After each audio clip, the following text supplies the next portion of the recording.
सोचो एक ऐसा आदमी जिसने अपने ही चाचा को मारकर खुद राजा बन गया और फिर पूरे बाजार को अपने कंट्रोल में कर लिया। आखिर कौन था यह खतरनाक शासक? नमस्कार दोस्तों, मैं हूं गौतम कुमार और आप देख रहे हैं हिस्ट्री विद गौतम। आज हम जानेंगे खिलजी वंश की वो कहानी जिसने दिल्ली की सत्ता को पहले से और भी मजबूत कर दिया। तो दोस्तों, इससे पहले के वीडियो में हमने जाना था गुलाम वंश के बारे में। गुलाम वंश के संस्थापक थे कुतुबुद्दीन ऐबक।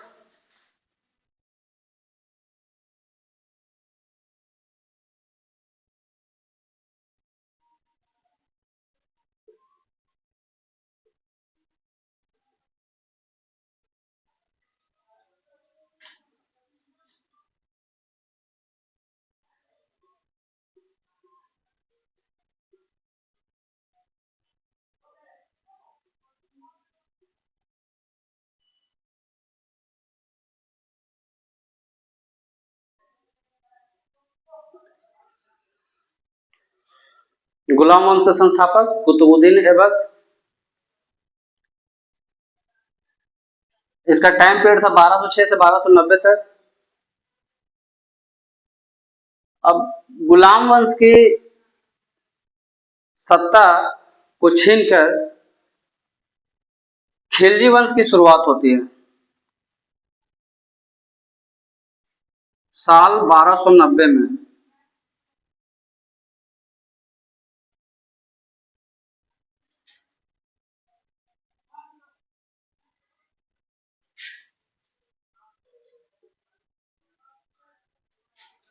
साल 1290 में खिलजी वंश का शुरुआत हुई, जिसके संस्थापक थे जलालुद्दीन खिलजी। जलालुद्दीन खिलजी एक दयालु शासक था।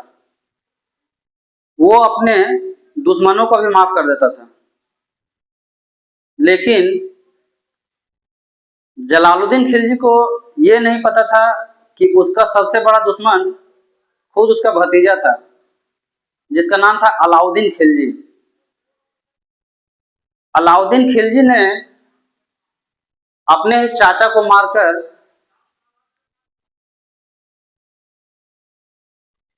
खिलजी वंश की शुरुआत की और पहले से और भी ज्यादा ताकतवर हो गई।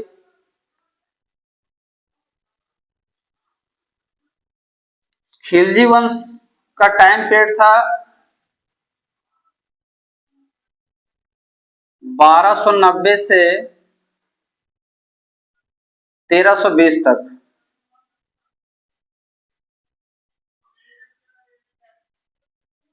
मंगोलों का बार बार हमला हो रहा था, जो हर बार हार रहा था। अलाउद्दीन खिलजी जीत रहा था, मंगोल बार बार हार जा रहे थे। जलालुद्दीन खिलजी ने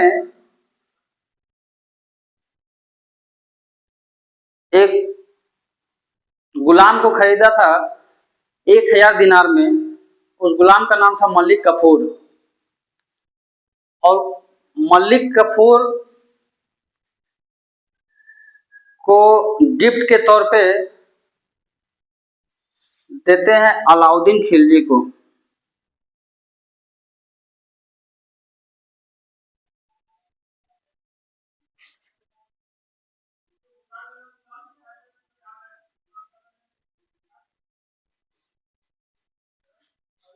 अलाउद्दीन खिलजी कौन था? अलाउद्दीन खिलजी जलालुद्दीन खिलजी का भतीजा था। जलालुद्दीन खिलजी का भतीजा था अलाउद्दीन खिलजी, जो जलालुद्दीन खिलजी को मार के उसकी बेटी से शादी कर लेता है। तो भतीजा से फिर दामाद हो गया।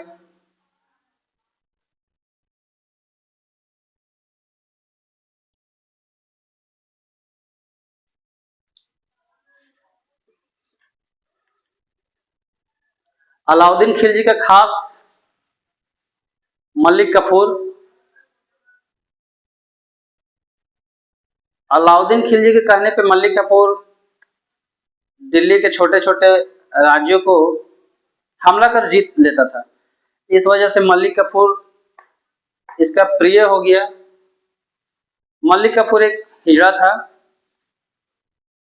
जो कहा जाता है कि अलाउद्दीन खिलजी इससे ज़्यादा प्रेरित थे और इससे समलैंगिक भी कहा जाता है दोस्तों कि इससे समलैंगिक संबंध भी था अलाउद्दीन खिलजी और मलिक कफूर के बीच। तो बोलते हैं दोस्तों कि हर ताकत की एक सीमा होती है। 1316 में अलाउद्दीन खिलजी की मौत हो जाती है। बहुत खतरनाक ही मौत होती है। उस टाइम इसे कोई साथ नहीं देता है। मलिक कफूर भी इसको छोड़ दिया होता है और अंत में 1316 में इसकी मौत हो जाती है। और धीरे धीरे ये शासन जो था से कमजोर पड़ गई। इसके क्या है कि जो शासक आए अलाउद्दीन खिलजी के मरने के बाद जो शासक आए बहुत ही कमजोर और निडर टाइप के थे। तो खिलजी वंश का समाप्त हो जाता है और यहाँ से शुरू होता है कहानी तुगलक वंश की। तो तुगलक वंश की कहानी हम लोग कल देखते हैं। आज के लिए इतना ही।